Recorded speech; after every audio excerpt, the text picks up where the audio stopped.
Hello everyone and welcome to a wonderful cloudy day in Bavaria. This is the XPeng G6 all-wheel drive Performance. Looks a bit like a Model Y, and there's more that's like the Model Y.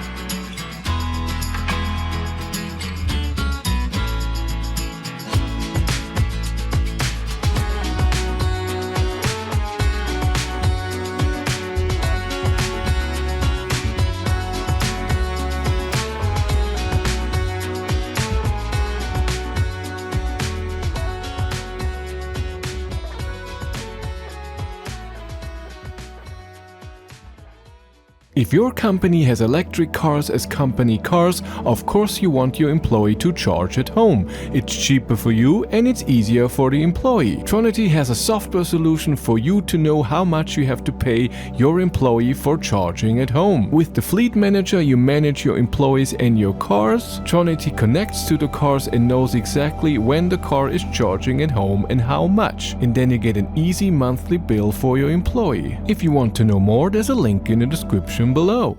You can have this car in two different battery sizes. We here have the big battery, small battery, rear-wheel drive is also available. The big battery is available as rear-wheel drive or all-wheel drive like this. It's a 80.8 kilowatt-hour battery gross capacity and net is 80 kilowatt-hours, so there's no buffer at all.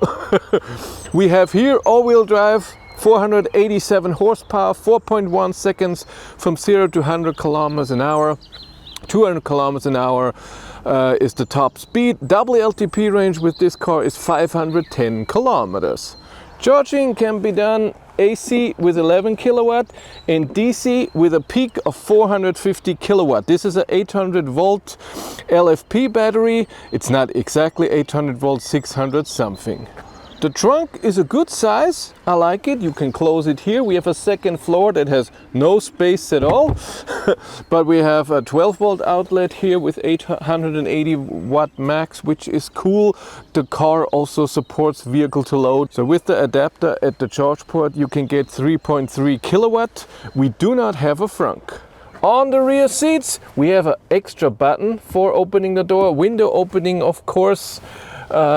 We can here with a button recline a bit, which is cool. We have a middle armrest, two USB-Cs and two air vents, and up here we have a little light and our handle, which is pretty nice, and a lot of legroom and a lot of headroom.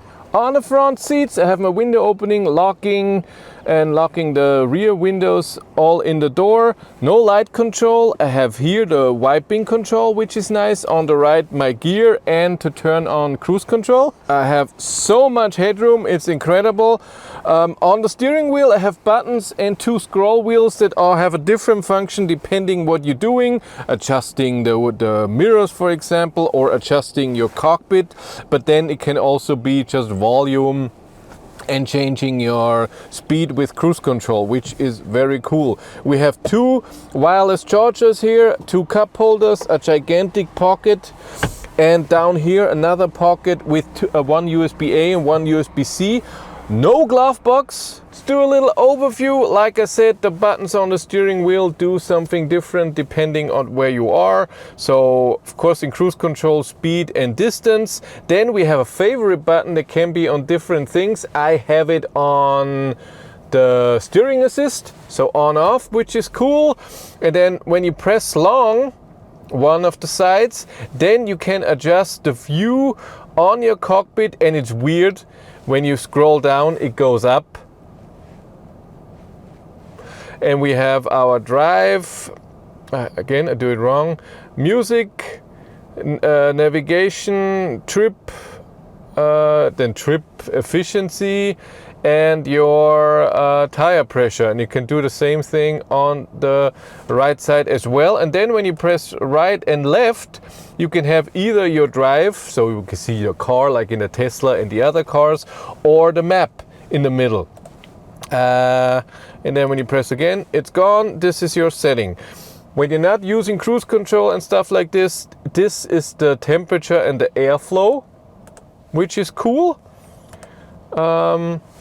And the right one is then for your volume and next previous song and muting. You have your voice command in here. Nice. Like I said, on the left we have wiping and spraying and flashing, and then gear on the right and cruise control. The infotainment system overall, first of all, I noticed already, which is weird. So your climate, when you press on it, you get some climate, and then you have a special setting so you can see everything. Something weird, the car doesn't get warm when the AC is off. So AC is not air conditioning, so cooling of the air, it means heating as well, and you can see it even in the graph. It turns blue when it was just red, so it doesn't heat up your car unless the AC is on. All right, if you want seat heating, you have an extra thing where you have seat heating and seat ventilation also in the back. When you scroll down, you have a favorite menu where you have seat heating, seat ventilation also in here. Do you have steering wheel heater? We have our turning off the overspeed warning, but for whatever reason it doesn't do it completely. If you want to do this, you have to go into vehicle assist, and then you go down, and then you see it again, and it will say that it will still give you an acoustic warning. You have to do to just show me, don't beep. And if you want the lane assist off, that's up here where you have to do deactivate and confirm and deactivate. It's a lot to do, and there's no shortcut to that. Your infotainment system overall, we have home, all your settings for the car, music, then your 360-degree camera and backup camera and everything, which is nice. All the apps, there's an app store, you have YouTube, Spotify, Instagram, Apple TV, and so on. A lot of stuff. Here on the screen, you have here, can have different things. It can be parking, the map, music, or the browser. And if you do the map, then the other side is suddenly this, and then you can change this. But we want here, you can change this to only the map because you already have it in the car, for example, and you can change how big this is. You can have only the car here, and then you can lock, open the trunk, open the charge port. There is no real button to open the trunk, only the front one, which doesn't have a front. Music would be here. For whatever reason, when I'm listening to Android Auto and I have this on and I say I want music here, it doesn't show it. It only shows Spotify, Bluetooth, radio, TuneIn, Amazon Music. It doesn't show Android Auto in here, which is of course not amazing. The trip data is weird. When you lock the car and put the car and unlock and then put the car into gear, you get the trip since start. And in here, when you go to driving, no, it is here. You go down, you have then this trip since last charging now, and then you have 2 other trips, but only kilometers. If you want your average consumption, it only does it since start. And you can do that with just getting out, getting back in, and then it resets the trip. That means if you do a long distance trip and you go to P once and lock the car, your trip data is gone. Time and average consumption. The kilometers you can do in an extra trip. That's not amazing. If you want seat heating, seat ventilation, like I said, you always have to go in here and then go at the extra thing and then into seat. There is no shortcut to turn on the seat heater and stuff. If you want massage, that's even more complicated. You have to go into car, seat, and then massage, and then turn it on. And if you want to know what's happening behind the scenes, I started vlogging on my 3rd channel, Behind the Battery. So everything that happens around the car, or if I get new info about something, really awesome. Subscribe and watch. The pedestrian warning sound is very loud. You have three sounds that you can choose. They're all loud and they sound like they're coming on the speakers of the interior. Why? It's a pedestrian warning sound, not a sound for me. Keep it out of the interior. The car drives really nice. We have a few drive modes and it remembers. the last time. It can be eco, normal, sport and individual, and you can all adjust them, all of them, which is nice. You have good regen that you can adjust. Also to a standstill, one pedal drive. The power is great, feels good. I like it. And it seems to be nice and quiet in here as well. Cruise control, you just put down, it takes the speed, it even looks like in a Tesla, and then with the scroll wheel up and down, you do it by 1 kilometers an hour, and if you do fast, you do it by 10 kilometers an hour, and then left and right is your distance. It goes from 1 to 5. And then of course you're being monitored by the camera here, and then when I press my favorite button, I also have steering assist, and it takes a bit till it warns you. I have to test this more how that is. I don't know yet. And turning off? No? Turning off is only with the brake pedal. Acceleration time, I'm in sport mode. I am at 69%. I have no idea if this is too low for the maximum power. XPeng says 4.1 seconds. Let's test it out.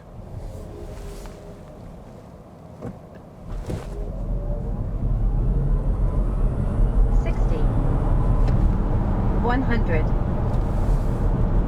I measured 4.64 seconds. Good power, accelerates very nicely. No spinning wheels. All good. I like it. As always, now it's highway time. Let's see if we can drive the 130, see how what it feels like, the noise level in here, and then we'll see if we can get to the top speed, but I will do a top speed run in this car for sure. 130. The drive is comfortable. I feel the bumps, it's not horrible. Wind noise is very nice. It's good.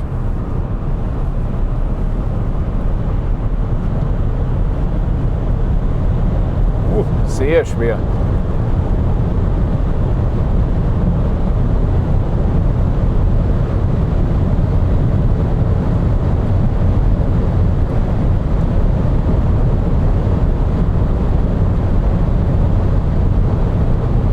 Yeah, the steering at higher speeds, it gets very hard and not amazingly precise. I drove 213. What it shows on the speedometer.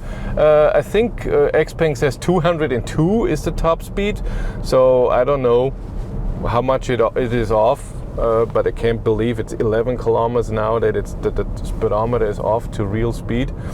But it wasn't horrible. It wasn't moving all over the place. The acceleration feels great.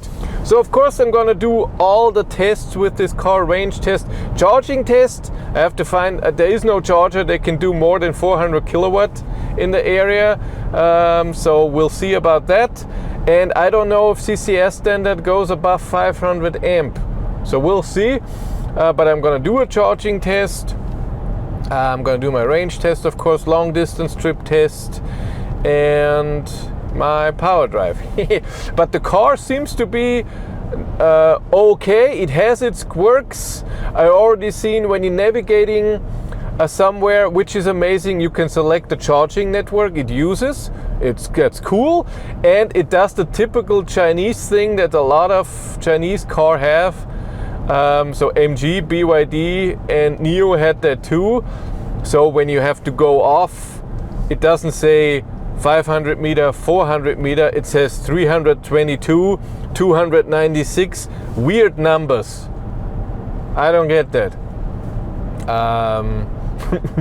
But quirks are everywhere. I cannot use the app because XPeng has this thing where the dealer, when you buy the car, has to connect your account to the car. And since I don't own this car, it's just a press car, I can't use the app. If you want to follow me on Instagram, BatteryLife1, but that's it for me. Thank you much for watching. Have a great day and take care. Bye.